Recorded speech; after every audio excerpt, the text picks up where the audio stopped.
Almost 70,000 Afrikaners have expressed interest in taking up U.S. President Donald Trump's offer to become refugees in his country.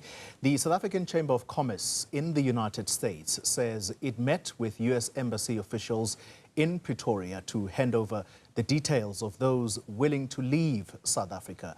Trump expected, or should I say extended, the offer to Afrikaners last month. This was over the apparent land grabs and the alleged poor treatment of Afrikaners.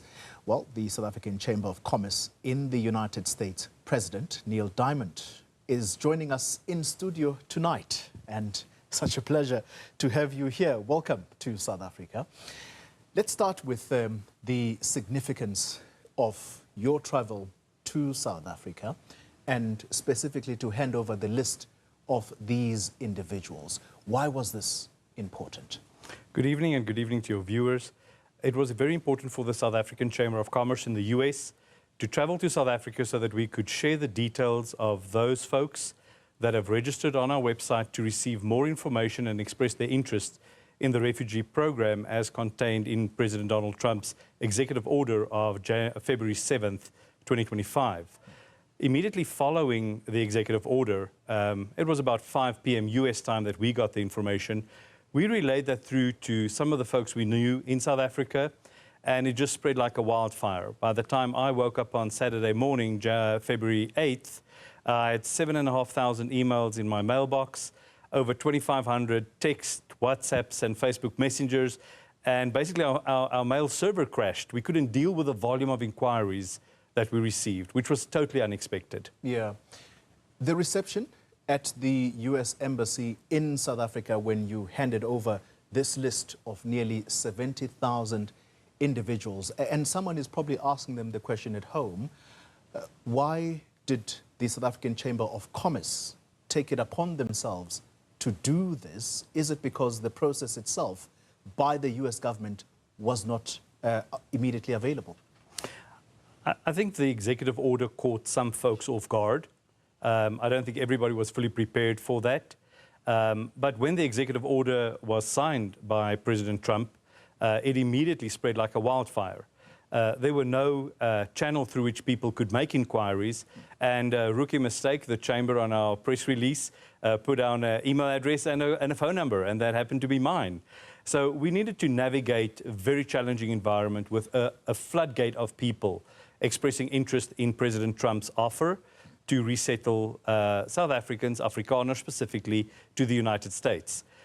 We created a space on our website where folks could register to only obtain information. And literally within a very short period of time, it grew from 5,000 to 10,000 to 20,000. And basically at that stage, we kind of stopped sharing information. We saw what an impact it had with these numbers being spread out there. And people are talking about 5,000, 7,000, 17,000, 20,000.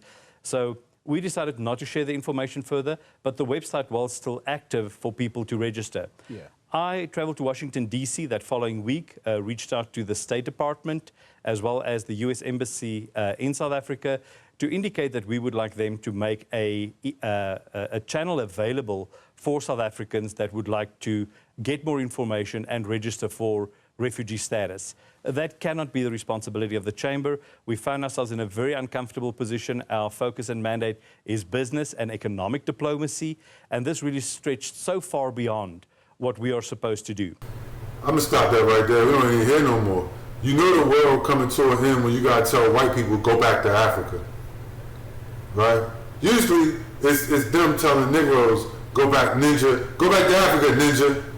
So now we gotta tell a bunch of white people, take your saltine ass back to Africa. Really? None of this makes sense. That's how you know the world God come to an end.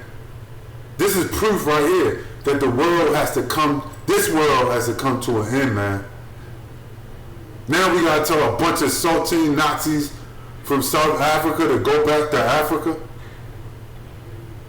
Make it make sense. Right?